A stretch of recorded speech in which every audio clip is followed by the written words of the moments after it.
Terus menarik hati kami melekat kepadamu Tuhan.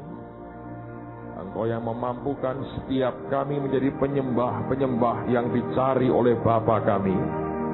Dan buat anak-anakmu mengerti, penyembahan di hadapan Tuhan mengalirkan kekekalan yang daripadamu dalam kehidupan kami. Sore ini kami tahu Engkau menjamu kami dengan jamuan yang keluar dari hati dan dari atas mejamu sendiri. Dan Roh Kudus memberkati kami dengan hikmat, wahyu, dan pengertian. Karena itu akan membuat kami mengerti bagian demi bagian dari perkataan Tuhan yang sanggup mengubah kehidupan kami. Terima kasih Tuhan. Berbicaralah kepada anak-anak-Mu. Tidak ada orang yang pulang tanpa diubah dan tanpa diberkati hidupnya oleh Tuhan. Di dalam nama Tuhan Yesus. Dan semua kita berkata, amen. Berikan kemuliaan bagi Tuhan kita. Amen. Silakan duduk saudara. Mari kita buka kitab Ester. Kita masih belajar sampai beberapa minggu lagi. Kitab Ester, kita sedang mempersiapkan hati kita dan hidup kita menyambut Tuhan yang datang sebagai Raja di tengah-tengah kita. Saya sudah berulang-ulang berkata, Tuhan bisa hadir dalam berbagai pernyataan dan suatu lawatan yang berbeda-beda. Dan setiap kali lawatan Tuhan itu muncul dalam keadaan tertentu akan menghasilkan akibat atau impact yang berbeda juga. Kita sudah belajar, Tuhan bisa hadir sebagai gembala yang baik. Kalau Dia gembala, kita adalah domba-dombanya. Gembala yang baik memberikan akan rumput yang hijau dan air yang tenang kepada domba-dombanya, tapi tidak mengubah nasib kita secara signifikan, karena domba akan lebih gemuk dan bulunya lebih tebal, tapi nasibnya tidak banyak berubah. Dia juga bisa hadir sebagai seorang guru yang baik. Kalau Dia guru, kita adalah murid-muridnya. Alkitab berkata seorang murid tidak akan melebihi gurunya, tapi kelak kalau sudah tamat, dia akan sama dengan gurunya. Tapi kita mengerti, sampai Tuhan datang pun tidak akan pernah kita bisa tamat. Karena proses belajar itu akan terus-menerus, sehingga tidak mengubah nasib kita secara signifikan. Dia bisa hadir sebagai Bapa yang baik. Bapa yang baik memberikan akan kasihnya, tapi juga Bapa yang baik memberikan akan warisan-warisannya kepada anak-anaknya. Kita bisa menikmati semuanya itu, tapi juga nasib kita tidak banyak berubah. Dia bisa hadir juga sebagai Tuhan yang sangat baik, dan kita adalah hamba-hambanya. Tuhan yang baik memberikan dua hal. Yang pertama, Dia memberikan akan tugas untuk kita kerjakan, sehingga kita disebut sebagai pelayan-pelayan Tuhan. Tapi juga Tuhan yang baik memberikan upah kepada para pelayan yang mengerjakan apa yang tuannya perintahkan. Tapi tetap tidak banyak mengubah nasib kehidupan kita. Perubahan nasib akan mulai terjadi ketika Dia hadir di tengah-tengah kita sebagai Raja di atas segala raja. Ketika Dia hadir sebagai Raja, kita belajar bahwa seorang gembel bisa berubah jadi seorang pangeran, dan seorang pangeran juga bisa berubah jadi seorang gembel. So ada bahayanya ketika Tuhan muncul dalam kehidupan kita sebagai seorang Raja. Saya mau tanya sekarang pada sore hari ini, supaya persepsi kita tetap bisa sama. Siapa yang berkata bahwa Anda membutuhkan perubahan nasib dari Tuhan hari-hari ini? Coba angkat tangan tinggi-tinggi. Ada yang tidak mau berubah nasibnya? Saya pikir semua ingin berubah lebih baik lagi. Amen, saudara. Nah, hal rohani jangan dianggap sepele. Karena perkara rohani itu terjadi sebelum perkara yang jasmani. Ingat perkataan Yesus, jadilah kehendakmu di mana? Di bumi seperti di mana? Di surga. Jadi surga terjadi dulu, baru kemudian bumi terjadi. Nah, itu merupakan urutannya. Jadi surga terjadi dulu, di alam surgawi terjadi, kemudian di alam jasmani akan mengikuti. Saya pernah ceritakan kepada Anda beberapa minggu yang lalu, bagaimana hidup kita, hidup saya, dan gereja ini mengalami perubahan nasib. Awal tahun 99, saya didoakan Ibu Nani di Cirebon. Kami berdoa sama-sama, ada Pak Yusak di situ, ada nubuatan yang keluar yang berkata, buka mulutmu lebar-lebar. Dan kemudian ada pesan Tuhan disampaikan.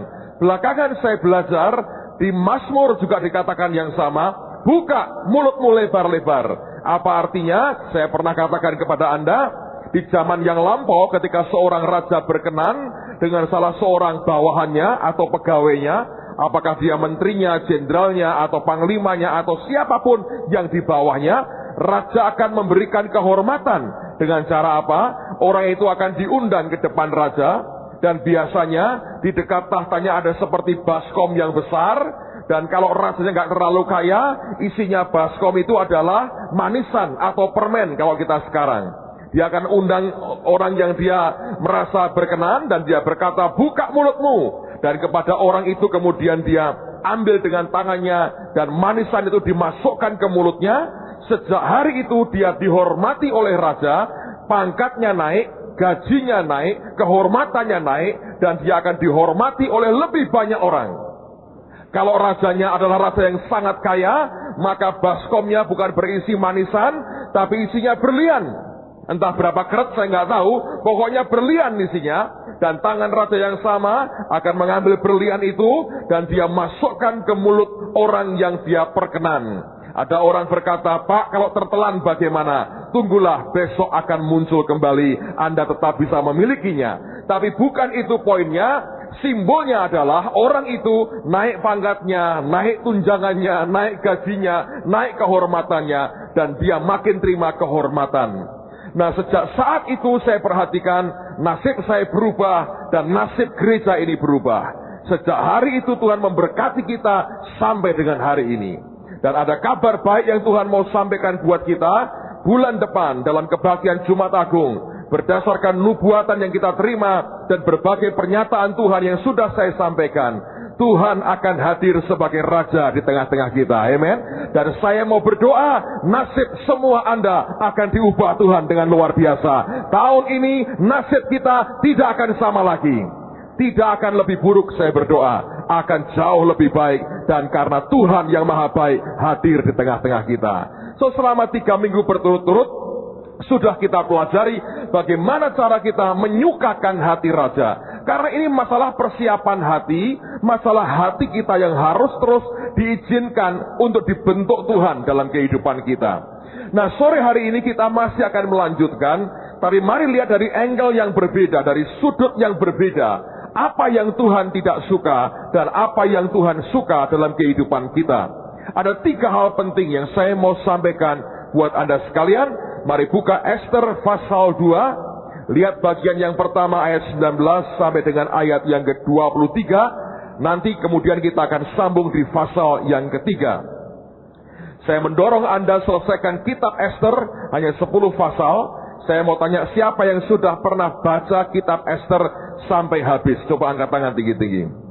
Alright, Anda orang-orang yang luar biasa. So akan lebih mudah buat saya untuk menjelaskannya kepada saudara. Ayat 19, perhatikan. Selama anak-anak darah dikumpulkan untuk kedua kalinya, Mordekai duduk di pintu gerbang istana raja.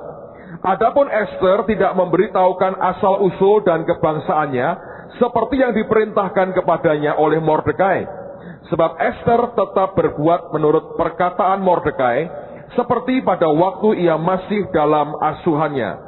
Pada waktu itu ketika Mordekai duduk di pintu gerbang istana raja, sakit hatilah Bigtan dan Teres, 2 orang sida-sida raja yang termasuk golongan penjaga pintu. Lalu berikhtiarlah mereka untuk membunuh Raja Ahasiweros. Tetapi perkara itu dapat diketahui oleh Mordekai, lalu diberitahukannya kepada Ester, sang ratu, dan Ester mempersembahkannya kepada raja atas nama Mordekai. Perkara itu diperiksa dan ternyata benar, maka kedua orang itu disulahkan pada tiang, dan peristiwa itu ditulis di dalam kitab sejarah di hadapan raja. Ada poin pertama, sikap hati yang harus kita perhatikan. Yang dilakukan Ester ini hal yang sebetulnya makin lama makin langka. Mordekai mengetahui ada persekongkolan 2 orang yang berniat membunuh Raja Ahasiweros. Kemudian ketika dia mengerti akan peristiwa itu, rencana seperti itu, dia lapor kepada Ester sang ratu. Alkitab tidak berkata dia lapor kepada Ester anak tirinya. Dia melaporkannya kepada Ester sang ratu. Artinya, walaupun secara keluarga dia adalah bapak angkat daripada Ester, dalam hal kepegawaian istana dia bawahan daripada anak angkatnya. Karena itu Alkitab mengatakan dia lapornya kepada Ester sang ratu. Lihat, ada orang yang tahu menempatkan posisinya. Secara dituakan, Mordekai lebih dituakan. Tapi dia juga sadar secara jabatan dia jauh di bawah anak angkatnya, yaitu Ester. Orang yang mengerti di mana posisinya dan dengan lapang dada menerima akan kenyataan di mana posisinya, orang itu punya sikap hati yang membuat Tuhan senang dengan sikap hati seperti itu. Nah, sebagai gantinya kalau Anda perhatikan, waktu Ester menerima akan kabar itu, Alkitab mengatakan dia melaporkannya kepada raja, tapi Ester tidak mengakuinya sebagai jasanya. Karena firman berkata, dia mempersembahkannya kepada raja atas nama Mordekai. Dengan kata lain, Ester berkata, ini merupakan jasa dari Mordekai. Mordekai menghormati Ester sebagai ratu, walaupun statusnya adalah dia ayah angkatnya dan Ester anak angkatnya. Tapi ketika jasa itu disampaikan ke raja, sampai ditulis dalam kitab sejarah kerajaan, Ester tidak mengklaim sebagai jasanya. Dia tetap menghormati akan Mordekai, orang yang langsung mendengar akan persekongkolan jahat seperti itu. Saudara sekalian, ini yang makin langka dalam kehidupan kita di dunia ini. Kita melihat orang saling sikut, saling tendang, saling sikat, saling mengambil merampas hak orang, saling tidak bisa menghormati orang lain. Tapi kita melihat akan hubungan di mana orang dengan begitu tulus menghargai satu dengan yang lain. Orang tidak melihat bahwa dirinya lebih daripada orang lain. Mordekai bisa berkata, engkau kan anak angkatku, aku yang gedein kamu, hormati aku dong. Tetap dia sadar, walaupun lebih muda, walaupun itu anak angkatnya, sudah menjadi ratu bagi dirinya sendiri. Sebaliknya Ester, dia bisa berkata, raja, aku mendengar informasi ini. Dia bisa mengklaim sebagai jasanya. Tapi Ester tetap mengakui jasa Mordekai. Hubungan saling menghormati. Kasih seperti inilah yang makin langka.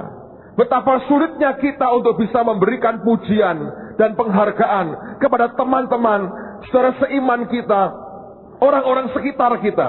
Kita lebih gampang mencela orang. Lebih mudah kita itu menunjukkan jeleknya orang daripada sisi positifnya. Dan kalau ini dibiarkan, itu akan merusak akan hati kita. Tuhan sebetulnya rindu sebenarnya. Setiap orang-orang percaya mengerti akan posisinya, saling menghormati, saling mengasihi, bukan saling mencela. Tapi kenyataan hari ini ada begitu banyak orang yang hobinya mencela orang lain, mengkritik orang lain. Saya mau sampaikan kepada Anda, di dunia ini, kecuali Yesus, tidak ada manusia yang sempurna. Kalau engkau melihat orang lain dengan kacamata negatif, engkau tidak pernah mendapatkan kebahagiaan apapun, karena engkau tidak akan pernah menjumpai satu manusia pun di dunia ini yang sempurna. Semua orang yang berhasil, yang hebat sekali, penuh dengan kelemahan dan ketidakberdayaan. Kalau kita hanya melihat dari sisi negatifnya, Anda akan kecewa, hatimu akan pahit, dan tidak pernah terbangun sikap, attitude yang positif dari kehidupan kita. Untuk kita menyukakan hati raja, milikilah sikap yang positif. Belajar melihat orang lain bukan hanya dari kelemahannya, lihat akan kebaikannya. Hubungan suami istri, saya beritahu, banyak kelemahan yang ada, tapi Alkitab berkata, kasih menutupi segala sesuatu. Kalau ada kasih, kelemahan orang lain akan kita tambal, akan kita kuatkan, supaya jangan membuat dia jatuh. Demikian juga sebaliknya, lihat akan anak-anak kita, orang tua kita, menantu kita, mertua kita, pegawai kita, teman, MK, keluarga yang lain, siapapun di sekitar kita. Anda bisa menjumpai begitu banyak kelemahan. Tapi kalau kita punya sikap hati yang benar, Anda akan berkata, aku mengerti mereka punya kelemahan. Aku mengerti mereka tidak berdaya. Tugasku menutupi kelemahannya. Tugasku mendoakan supaya tetap dalam perkenan Tuhan. Saya teringat almarhum Edwin Louis Cole menceritakan sebuah artikel yang dia baca. Sekian tahun terakhir kita mengerti negara Cina menguasai sekali akan perbulu tangkisan dunia. Dulu sempat Indonesia, tapi kalau kita jujur, sekian tahun terakhir digeser Cina. Dan salah seorang pelatih Cina diinterview suatu hari yang bertanya begini, mengapa engkau bisa berhasil mencetak para juara di negaramu? Dan orang ini berkata, setiap pemain punya kelemahan, tapi setiap pemain punya kekuatan dan kelebihan.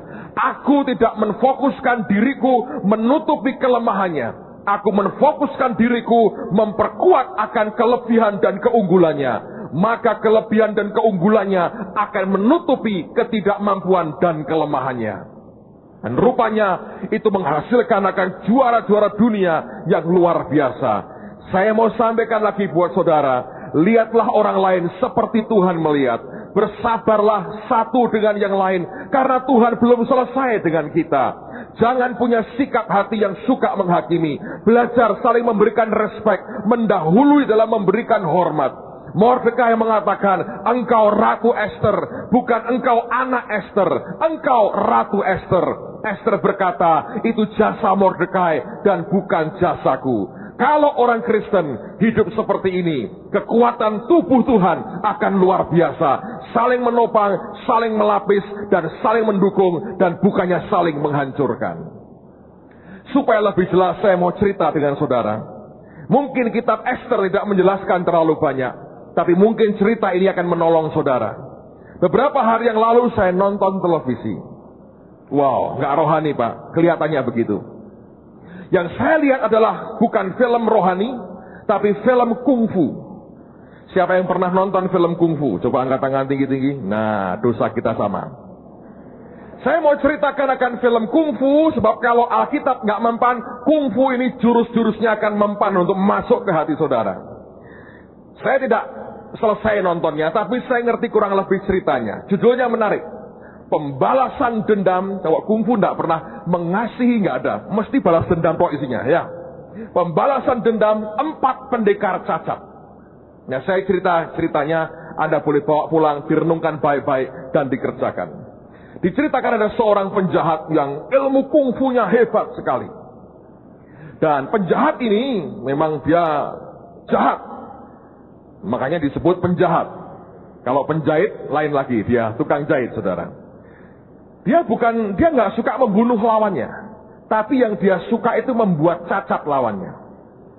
Diceritakan ada 4 pemuda, yang 3 warga biasa, yang seorang juga seorang pendekar. Mereka berurusan dengan penjahat ini dan kelompoknya, dan ke-4 pemuda ini dibuat cacat. Yang 1 dibuat buta matanya, yang kedua dibuat tuli telinganya, yang ketiga dibuat buntung kakinya, dipotong kakinya. Yang ke-4, ini paling jagoan kungfu, tapi kalah tinggi ilmunya, dia kalah dan dibuat gila.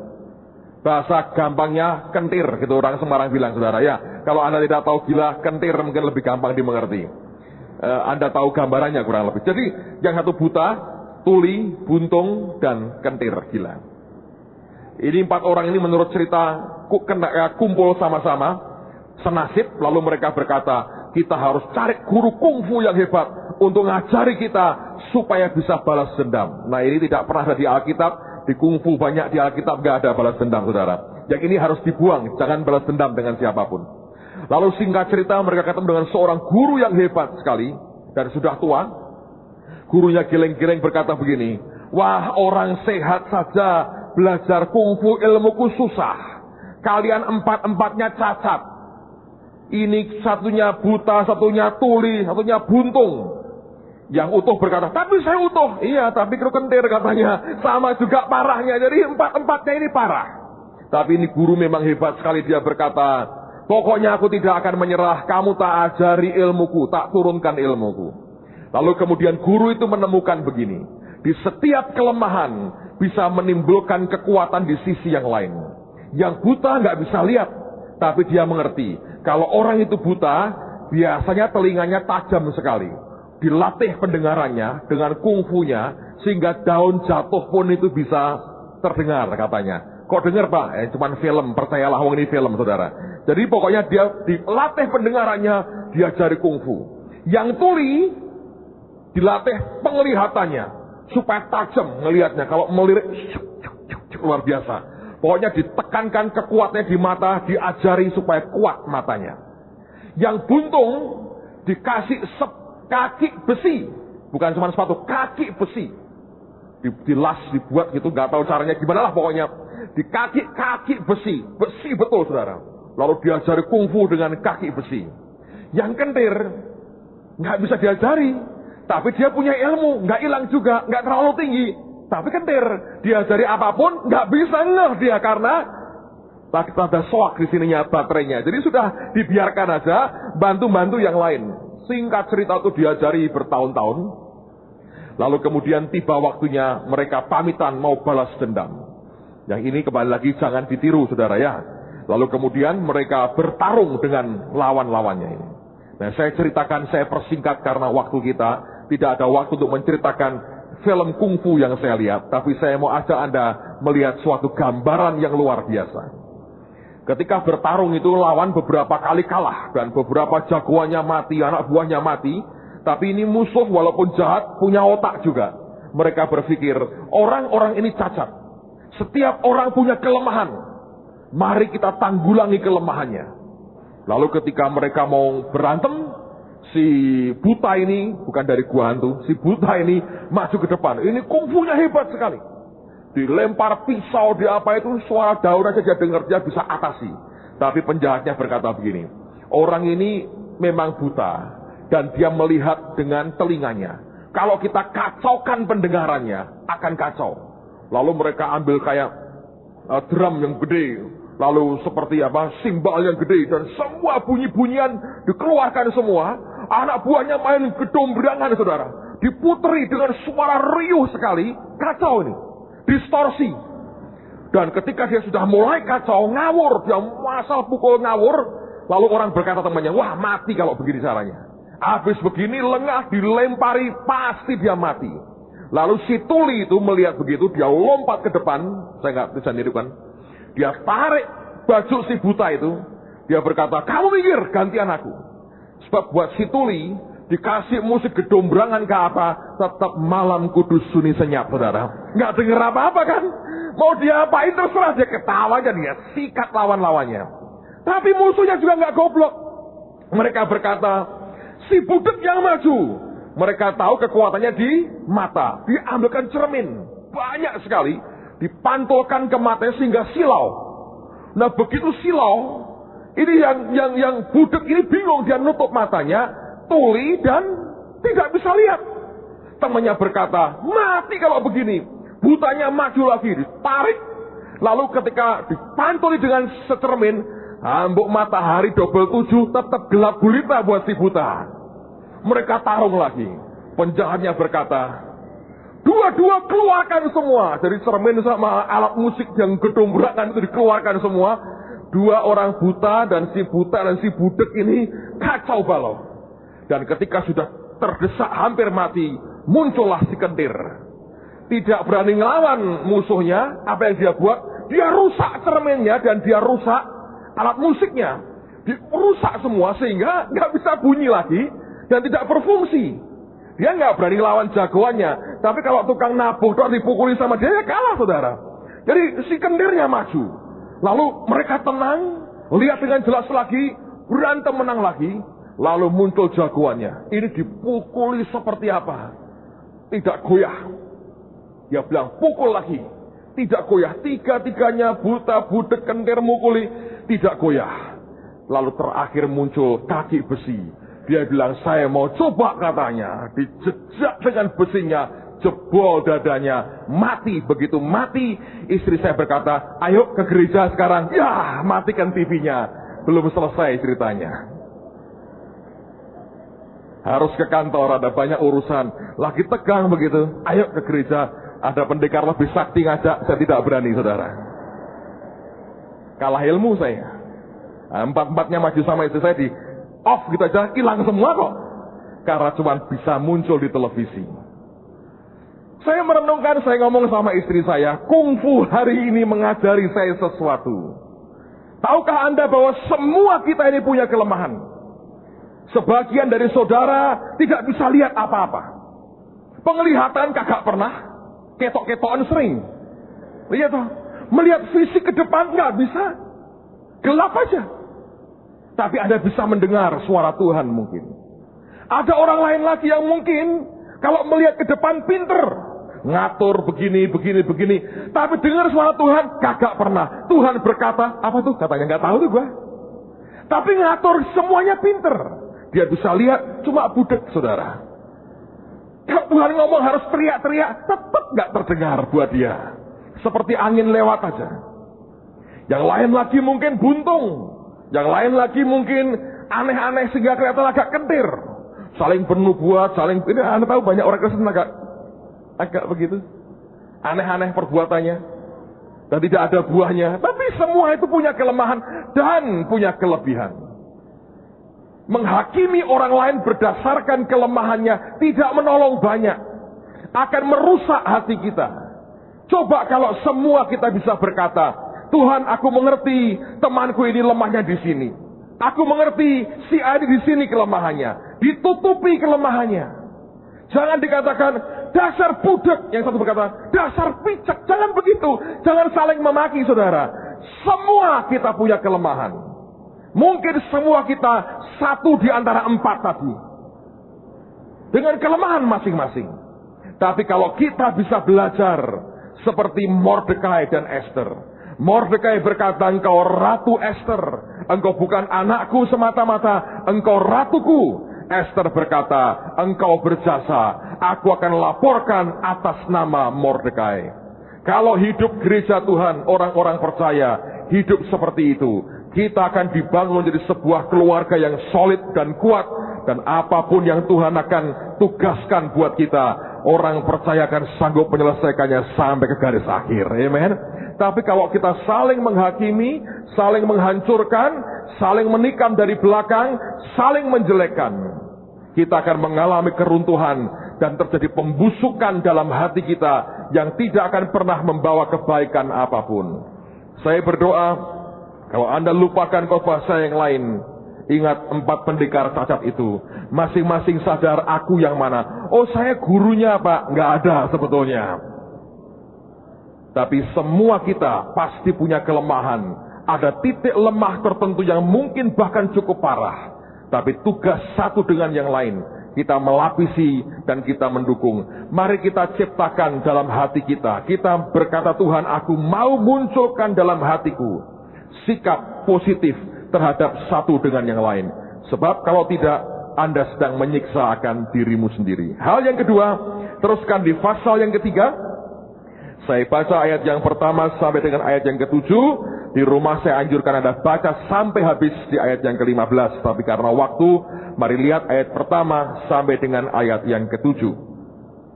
Muslihat Haman untuk memunahkan orang Yahudi. Sesudah peristiwa-peristiwa ini, maka Haman bin Hamadata, orang Agag, dikaruniailah kebesaran oleh Raja Ahasiweros, dan pangkatnya dinaikkan serta kedudukannya ditetapkan di atas semua pembesar yang ada di hadapan baginda. Dan semua pegawai raja yang di pintu gerbang istana raja berlutut dan sujud kepada Haman, sebab demikianlah diperintahkan raja tentang dia. Tetapi Mordekai tidak berlutut dan tidak sujud. Maka para pegawai raja yang di pintu gerbang istana raja berkata kepada Mordekai, mengapa engkau melanggar perintah raja? Sudah mereka menegur dia berhari-hari dengan tidak didengarkannya juga, maka hal itu diberitahukanlah mereka kepada Haman untuk melihat apakah sikap Mordekai itu dapat tetap. Sebab ia telah menceritakan kepada mereka bahwa ia orang Yahudi. Ketika Haman melihat bahwa Mordekai tidak berlutut dan sujud kepadanya, maka sangat panaslah hati Haman. Tetapi ia menganggap dirinya terlalu hina untuk membunuh hanya Mordekai saja, karena orang telah memberitahukan kepadanya kebangsaan Mordekai itu. Jadi Haman mencari ikhtiar memunahkan semua orang Yahudi, yakni bangsa Mordekai itu, di seluruh kerajaan Ahasiweros. Dalam bulan pertama, yaitu bulan Nisan, Dalam tahun yang ke-12 zaman Raja Ahasiweros, orang membuang pur, yakni undi, di depan Haman, hari demi hari dan bulan demi bulan, sampai jatuh pada bulan yang ke-12, yakni bulan Adar. Kalau Anda baca seterusnya, maka Haman kemudian mendapatkan otoritas dari raja untuk memunahkan orang Yahudi. Nah, hal yang kedua yang saya mau sampaikan malam hari ini, perhatikan baik-baik, ini penting sekali. Haman jatuh karena kesombongannya. Dari mana sebetulnya orang ini mendapatkan kedudukan yang begitu tinggi? Kalau Anda baca dalam sejarah kerajaan Persia, Raja Ahasiweros berperang melawan kerajaan Yunani selama jangka waktu yang cukup panjang. Nah, selama masa vakum dia nggak ada dalam istana, Haman ini yang kemudian mengerjakan pekerjaan harian daripada raja, dan rupanya dia cukup berhasil. Haman ini keturunan dari Raja Agag orang Amalek, yang pernah akan dibunuh oleh Saul, tapi nggak jadi. Sampai kemudian Samuel harus mencincang Agag itu sendiri dengan tangannya. Nah, kalau Anda perhatikan, setelah Haman itu berjasa begitu besar, ketika raja pulang, lalu Haman diangkat sebagai orang nomor 2 dalam kerajaan Raja Ahasiweros. Dan pada waktu itu raja berkata, semua orang harus menyembah ke dia, semua orang harus sujud dan menyembah kepada Haman. Itu merupakan perintah raja. Tapi Mordekai, Alkitab berkata, dia mengatakan, aku ini orang Yahudi. Nah, Anda perhatikan bahwa Sadrah, Mesah, Abednego tidak mau juga menyembah patung Nebukadnezar, sekalipun harus dimasukkan dalam dapur api. Karena orang Yahudi percaya mereka hanya menyembah Allah Yehova dan tidak mau menyembah kepada ilah yang lain. Apalagi menyembah hanya seorang Haman, apalagi dia orang Amalek, apalagi keturunan daripada Agag yang seharusnya dimusnahkan. Nah, Mordekai berkata, maafkan aku, bukan aku mencoba melanggar perintah raja, tapi aku ini orang Yahudi. Aku tidak menyembah manusia, aku hanya menyembah Tuhan Allah Yehova dan tidak menyembah yang lain. Nah, rupanya Haman tidak puas. Kehormatan harga dirinya terlalu tinggi. Ini tipe orang yang tidak bisa dan tidak tahan direndahkan. Semua bentuk perendahan membuat dia tidak tahan. Dia akan berjuang untuk naik ke atas dan tidak direndahkan siapapun. Ini merupakan kesombongan yang mengerikan, yang membawa kepada kejatuhan. Anda mengerti, gara-gara satu Mordekai tidak mau menyembah ke dia, maka jabatan sebagai orang kedua dalam kerajaan itu akhirnya jatuh dengan cara yang sangat mengerikan. Dia terbuang, dia dan keluarganya mati, dibunuh oleh raja oleh karena kejahatan yang dia rencanakan. Saya perhatikan di mana-mana banyak orang mengalami kejatuhan karena ada batu kerikil kecil yang tidak bisa ditanggulangi di dalam hatinya. Hal-hal yang mengganggu hatinya, yang mengiritasi hatinya, yang melukai hatinya, dihadapi dengan kesombongan dan bukan dengan kerendahan hati. Orang seperti ini dengan gampang akan jatuh oleh karena kesombongannya.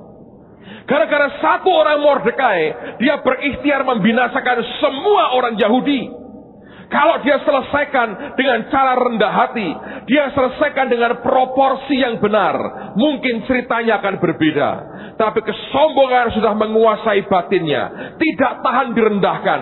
Dia mau penundukan mutlak dari orang lain. Tidak tahan kalau orang berkata tidak dengan apa yang dia minta. Tidak tahan kalau orang tidak menghormati dia seperti yang dia mau. Itu merupakan awal dari kehancuran kehidupan kita. Alkitab berkata, kesombongan mendahului kejatuhan. Jangan hidup dengan harga diri yang Anda pertahankan secara luar biasa. Hiduplah dengan sikap rendah hati di hadapan Tuhan. Yang kurang apa dari Haman? Dia orang nomor 2 setelah raja. Dia yang paling berkuasa. Hanya satu Mordekai yang tidak mau menyembah dia, terbakar emosinya, terbakar harga dirinya. Dan akhirnya kalau kita baca pada akhirnya, dia mati secara mengerikan sekali. Saya gambarkan sering kali sudah dalam kehidupan kita. Ada peristiwa-peristiwa yang membuat hati kita teriritasi. Ada hal-hal yang membuat kita berkata, itu aku tidak mau. Kenapa dia berlaku seperti itu? Anda nggak suka. Tapi Anda harus bersikap dewasa. Jangan biarkan hal-hal sepele, kecil itu menghancurkan kehidupan kita. Saya beri contoh begini. Kalau Anda sedang makan, tiba-tiba di kemeja saudara atau baju saudara kena kecap setetes. Tik, begitu. Kecap ini cuma setetes kecil. Reaksi kita seperti apa akan menentukan kelak seperti apa baju kita. Ada orang yang cukup bijaksana. Waduh, kecap ini. Mesti hati-hati. Dia ambil tisu, dia cari ujungnya, dia tempelkan di atasnya. Lalu tisu ini akan menghisap kecap itu. Tetap ada nodanya. Tetap. Sampai kelak Anda cuci, baru hilang nodanya. Tapi tidak melebar. Ada orang yang emosi sekali. Wah, kecap katanya. Tahu, ngeri, coba di rumah Anda praktekkan. Tapi kalau rusak bajumu tanggung sendiri. Datang ke rumah, sengaja beri kecap. Wah, kecap. Itu akan melebar persoalannya. Ngerti saudara? Nah, itu yang terjadi pada banyak orang Kristen. Waktu kita menerima sesuatu dalam kehidupan kita yang membuat hati kita nggak suka, membuat kita kok nih aku direndahkan ini, aku dilecehkan, aku disepelekan ini, aku nggak dihormati ini, orang lain dihormati lebih dari aku, lalu tidak bereaksi dengan benar. Anda berkata, wah, seperti kecap setetes kecil di bajumu, tapi reaksi kita over, berlebihan, seperti Haman. Satu Mordekai tidak nyembah dia, dibiarkan, nggak masalah sebetulnya. Tetap dia orang nomor 2 setelah raja. Tetap dia akan sangat dihormati. Biarin aja. Apalagi kita orang Kristen. Bukankah Tuhan mengajar kita untuk rendah hati? Bukankah dia mengajar kita untuk mengasihi? Bukankah kita diajari untuk mengampuni? Kalau itu tidak pernah kita praktekkan, malah reaksi kita berlebihan, saudara akan rugi sendiri. Hal kecil itu bisa mematikan dan akhirnya menjatuhkan kita. Lebih dari 20 tahun yang lalu, saya diminta mendoakan seorang bapak. Saya belum kawin waktu itu. Saya mendoakan seorang bapak yang sakit. Dan ketika saya masuk rumahnya kecil, nggak terlalu besar. Saya mencium bau yang aneh di rumah itu. Tapi saya nggak tahu itu apa. Istrinya keluar, dia berkata, jangan kaget ya kalau lihat suami saya. Saya berkata, sakitnya apa? Dia berkata, nanti kamu lihat sendiri sakitnya apa. Jangan kaget ya. Dan maaf kalau baunya tidak enak. Otak saya berputar berkata, oh bau tidak enak karena sakit, sudah tidak pernah mandi lagi, atau nggak pernah gosok gigi lagi. Dan tebakan saya benar, tapi tidak utuh. Saya dibawa masuk dengan seorang teman saya, kami berdua masuk ke ruang tidur dari bapak ini. Begitu saya masuk itu bau menyengat saudara, bau busuk menyengat itu makin terasa. Dan dicampur dengan spray pengharum ruangan, disemprotkan. Dan campuran bau busuk dengan bau itu makin membuat orang pusing sebetulnya. Ketika saya masuk saya bilang, waduh bau sekali. Ketika saya masuk ke kamar dibuka, itu baunya menyengat luar biasa. Campur dengan bau pewangi ruangan. Dan begitu saya lihat di kamar, saya kaget, syok sekali. Saya lihat seorang bapak usia, waktu itu mungkin kira-kira 40-an. Dan sudah kurus kering, tinggal kulit membalut akan tulang, kurus sekali. Dan saya ngomong tidak saya lebih-lebihkan saudara. Saya lihat saudara, itu mulut dan hidungnya hilang. Itu di mukanya sudah seperti rongga begini. Dan di sekitarnya itu daging tumbuh seperti kawah, merah begini.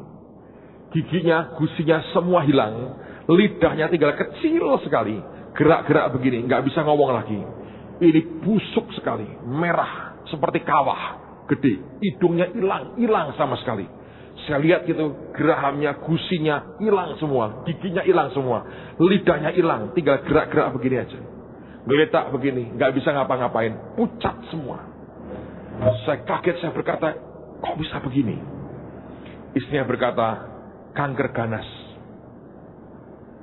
Saya mendoakan dengan tahan nafas, nggak tahan lama, saudara. Saya salut dengan keluarganya, dirawat dari sakit sampai nanti kelak meninggalnya, dirawat dengan baik. Dan saya perhatikan, aduh, berat sekali.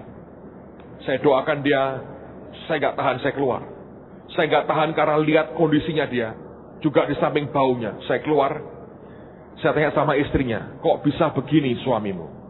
Dia berkata, ini terjadi sebelum kami kawin sebetulnya. Dari hal yang sepele sekali. Dia berkata satu hari, dia ngajak saya nonton bioskop.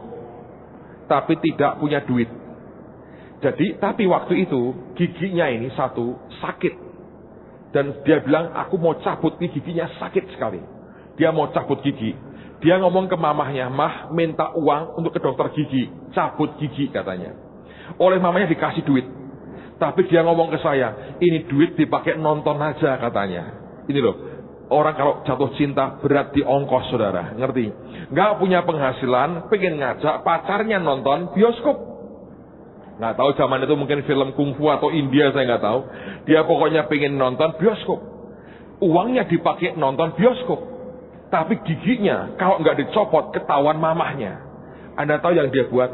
Dia ambil benang kasur yang tebel itu, yang gede. Dia ikatin di giginya yang sakit. Terus kemudian ujung yang satu diikatkan di pintu. Ngerti? Di pintu. Apa yang dia buat? Tarik begini. Nah rupanya itu yang terjadi ketika ditarik begini. Memang lepas giginya. Tapi tarikan yang dari dokter pintu itu saudara, itu membuat luka di gusinya. Dan itu luka tidak pernah sembuh. Terus sakit, tapi dia nggak berani ngomong sama mamanya. Takut ketahuan. Kalau sudah kadang-kadang keluar darahnya sendiri. Dia kasih minuman es, dikasih es batu gitu. Supaya beku darahnya. Berhenti sebentar. Nanti kalau untuk makan lagi, luka lagi. Itu udah luka di dalam yang gara-gara orang bilang apa, di sendal, tahu nggak? Bukan di sandal, di sendal, tarik begitu, tarik begitu. Memang dia bisa tipu mamahnya, tapi rupanya itu ada luka di sini. Dan karena dipakai untuk makan dan tidak terawat dengan baik, itu makanan masuk ke dalam, menimbulkan akan luka-luka dan lama-lama itu bakterinya, saya nggak tahu gimana prosesnya. Dan dia bilang dari situ, pelan sekali. Cuma makin lama makin parah, makin parah, makin parah. Membesar, membesar, membesar. Sampai setelah sekian tahun kawin, itu mulai ketahuan. Dan akhirnya dokter berkata, waduh ini cancer. Dan dia berkata, sejak itu makin parah. Dan mulai menggerogoti seluruh mukanya. Sehingga tinggal menganga seperti kawah segede. Gak lama setelah kami berdoa, memang saya dengar dia dipanggil Tuhan pulang. Saya sempat ikut dalam pemakamannya. Cepat-cepat ditutup petinya karena orang nggak tahan. Begitu mati, langsung diambilkan peti, langsung dimasukkan dan tutup dengan cepat karena baunya luar biasa. Tapi itu gara-gara perkara yang sangat kecil yang tidak dikerjakan dengan proporsional. Saudara, Haman kejungkel gara-gara itu loh saudara. Kalau engkau mengalami orang lain ngomong sesuatu yang membuat engkau sakit hati, engkau tidak terlalu senang, tidak terlalu berkenan, jangan sampai Anda berlebihan reaksi. Selesaikan dengan kerendahan hati, maka akan selesai dengan sendirinya. Anda selesaikan dengan kesombongan, itu akan membuat engkau terjungkal, bahkan akan membuat engkau terhilang. Hal yang ketiga yang terakhir, lihat pada ayat yang ke-7 di Ester pasal 3 tadi. Saya akan baca ulang dan saya akan jelaskan, kemudian kita akan selesai. Ester 3, ayat yang ke-7. Dalam bulan pertama, yakni bulan Nisan, dalam tahun yang ke-12 zaman Raja Ahasiweros, orang membuang pur, yakni undi, di depan Haman. Hari demi hari dan bulan demi bulan, sampai jatuh pada bulan yang ke-12, yakni bulan Adar. Rupanya Haman main kuasa gelap, saudara. Ini cari hari baik untuk kapan terbaik membinasakan orang Yahudi. Saya belajar setiap budaya selalu ada budaya mencari hari baik, ya kan? Yang belum dalam Tuhan akan selalu cari hari baik. Dalam Yesus berkata, hari ini harinya Tuhan, semua hari oke aja. Tapi kalau Anda lihat di berbagai macam budaya, orang masih percaya ada hari baik, ada hari yang tidak baik.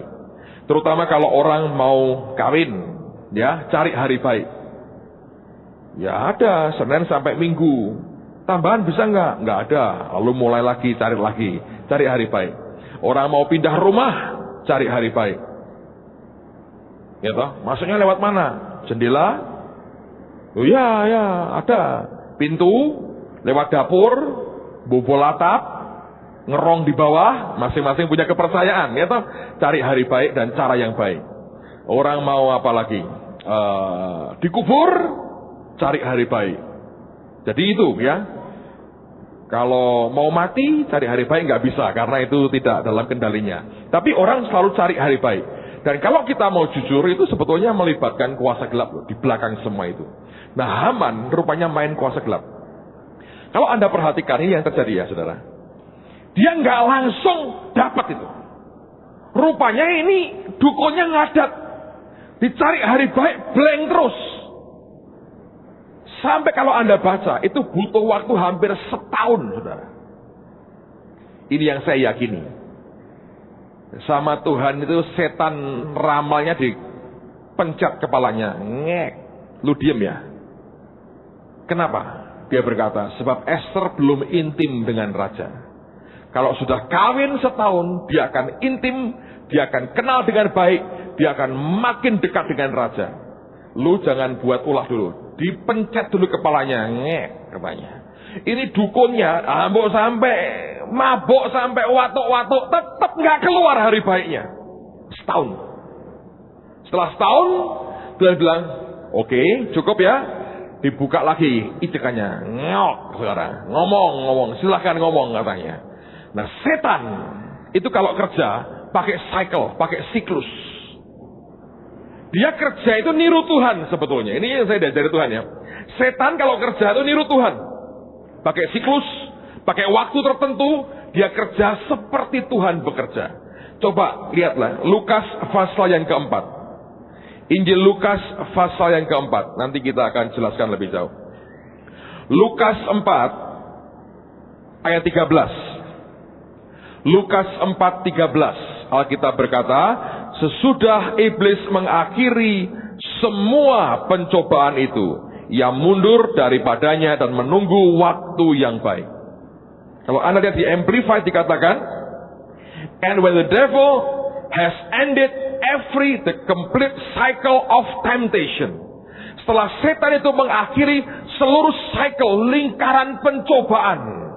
Dia punya paket-paketnya itu ternyata. Ada siklus-siklusnya.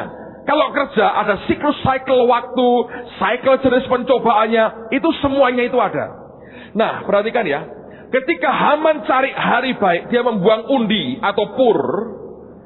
Didapat sebetulnya, kalau Anda perhatikan walaupun nggak jelaskan di sini, hari baik untuk membinasakan orang Yahudi itu pada fajar waktu hari Paskah Yahudi. Ketika saya bahas itu saya kaget. Dan Tuhan berkata begini, perhatikan ya, setan itu ada siklusnya. Kenapa dia jatuhkan pada hari Paskah Yahudi? Sebab sebelumnya, sekian abad sebelumnya, mereka pernah coba membinasakan orang Yahudi tapi gagal. Kapan itu? Waktu Eksodus. Waktu itu yang kena hanya anak sulung orang Mesir. Gitu? Orang Yahudi tidak kesentuh karena darah anak domba. Ditaruh di ambang pintu. Malaikat maut hanya lewat dan tidak bisa masuk ke rumah orang Yahudi. Mereka hanya bisa membunuh anak sulung orang-orang Mesir. Sehingga pembantaian kepada orang Yahudi gagal. Mereka ulang lagi sekian abad setelah itu peristiwa Mordekai dan Haman. Kalau Anda baca, gagal lagi. Malah hari itu merupakan hari pembantaian bagi semua musuh orang Yahudi.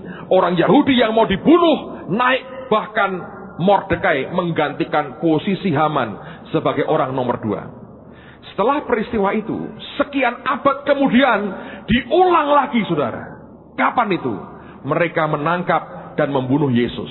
Kapan? Yesus kan ditangkap setelah dia makan Paskah. Ya, setelah makan Paskah, dia berkata, inilah tubuhku dan darahku. Malam itu di Getsemani ditangkap, kemudian disalibkan. Dia pikir dia menang, tapi hari dia menangkap Yesus dan membunuh dia merupakan hari kekalahan luar biasa, sebab Yesus kita bangkit dari antara orang mati. Dan kemudian Tuhan berkata kepada saya, dari pemahaman ini dia berkata, aku mau pada hari pagi Jumat Agung tahun ini, 25 Maret, kamu kumpul semua dan sembah aku sebagai Raja. Hari itu nasib anak-anakku akan aku ubah. Ini indahnya saudara. Minggu lalu Ibu Iin kan beberapa hari di Semarang. Waktu hari Kamis minggu lalu dia berdoa untuk pelayanannya. Tuhan beri dia penglihatan. Dia lihat Holy Stadium kita ini. Dan kemudian dia berkata begini, aku lihat ada 7 hamba Tuhan melayani, duduk di mimbar melayani. Ada 7 penari akan menari buat Tuhan. Tapi ada 7 warna. Setiap jemaat yang hadir diberi seperti selendang pendek begini. Dengan warna pastel, warna pelangi. Dan dari setiap selendang itu ada nama-nama Tuhan. Dan dia berkata, nanti dalam penyembahan, pada waktu yang Tuhan mau, semua harus angkat itu di hadapan Tuhan. Dan Tuhan berkata dengan dia begini, pada waktu mereka mengangkat itu nama Tuhan di hadapanku, aku akan buat keputusan atas hidup anak-anakku. Artinya dia berkata, waktu itu nasibmu dan nasib saya akan ditentukan Tuhan dan akan diubah. Saya berdoa akan jauh lebih baik daripada hari ini saudara. So Paskah tahun ini merupakan Paskah yang sangat spesial buat kita. Saya berdoa Anda menyiapkan hati. Saya diberitahu teman-teman doorkeeper masih akan melayani Anda. Mereka sudah buat komitmen jam 5 pagi. Jam 5 pagi mereka sudah akan siap. Tapi mereka minta dengan hormat. Mereka jangan diminta melayani sampai 7:30. Mereka mau masuk ikut penyembahan jam 7:10. Mereka berkata, dan menurut saya benar, berkata ini kan juga nasib kami ditentukan. Jadi kalau Anda bisa datang on time akan jauh lebih baik. Yang lain, para pelayan jam 6 pagi sudah akan nyembah Tuhan di Holy Stadium. Dan yang lain tepat jam 7 akan dimulai. So saya mengharapkan tanggal 25 Maret nanti, malamnya ada bola, ada basket, lupakanlah saudara. Tidur lebih awal, bangun pagi, karena Anda termasuk orang yang kelihatannya susah bangun pagi sebagian. Tapi kali itu bangun lebih pagi, beli waker made in China 15. Itu kencengnya luar biasa. Sekali pakai buang mungkin, tapi kencengnya luar biasa. Dan minta Tuhan bangunkan aku lebih awal. Datang lebih awal. Tepat jam 7 akan dimulai. Saya khawatir ketika nanti semua pelayan sudah masuk, Anda datang. Lalu itu akan kacau sekali. Ya, sehingga Anda akan kesulitan. Tolong datang tepat waktu. Dan yang penting siapkan hatimu dalam hari-hari ini. Apa yang tidak beres, minta Tuhan cabut semua. Cirebon akan datang, minimal 1 bis akan datang. Dari Jakarta juga akan datang. Dari Bandung akan datang. Dan rombongan besar akan datang dari berbagai kota. Saya melihat ada sesuatu yang berbeda akan Tuhan kerjakan. Sebab saya pernah ngalami tahun 99. Lewat satu nubuat itu, sejak hari itu, nasib saya berubah. Nasib gereja ini berubah. Dan saya mau berdoa. Di hari itu nasib semua kita akan diubah Tuhan dengan sesuatu yang luar biasa yang belum pernah Anda bayangkan sebelumnya. Ibu Iin sudah diminta Tuhan puasa sejak minggu lalu. Selama 40 hari dia akan puasa mendoakan acara itu. Sebab ini bukan menyangkut gereja kita saja. Menyangkut hal yang lebih besar. Dan nanti akan saya jelaskan lebih detail lagi menjelang saatnya. Karena itu merupakan sesuatu yang progres yang bertahap. Kami sedang menggumulkan 7 nama Tuhan yang harus disebut itu harus tepat seperti yang Tuhan mau. It's not easy, tidak mudah. Tapi saya percaya, saya melihat ada sesuatu yang luar biasa memang sedang Tuhan kerjakan di tengah-tengah kita. Yang kita alami ini bukan hal yang biasa-biasa. Ada sesuatu yang di luar pikiran sehat kita yang bisa memahami apa yang terjadi. Saya berdoa dalam waktu sebulan ke depan, Tuhan akan bekerja dengan dahsyat di tengah-tengah kita. Amen, saudaraku. Doakan supaya Holy Stadium segera selesai.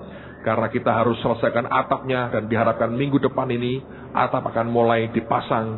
Sehingga tepat pada waktunya nanti kita bisa selesaikan. Dan kita bisa pakai tempat itu. Saya berdoa, siapkan hati saudara. Kalau Anda mau sungguh-sungguh mengalami perubahan nasib, Tuhan akan mengubah nasib kita dengan cara yang luar biasa. Amen. Mari berdiri sama-sama saudara. Haleluya. Minggu depan teruskan lagi. Kita masih belum selesai. Kita masih ada mungkin 2 atau 3 seri lagi tentang kitab Esther. Dan menyiapkan hati kita untuk kita bisa mengalami akan anugerah Tuhan yang luar biasa. Mari angkat tanganmu di hadapan Tuhan. Yesus, kami puja, kami sembah sebagai Raja, dan biarkan hidup kita menyembah dan menyanjung Dia.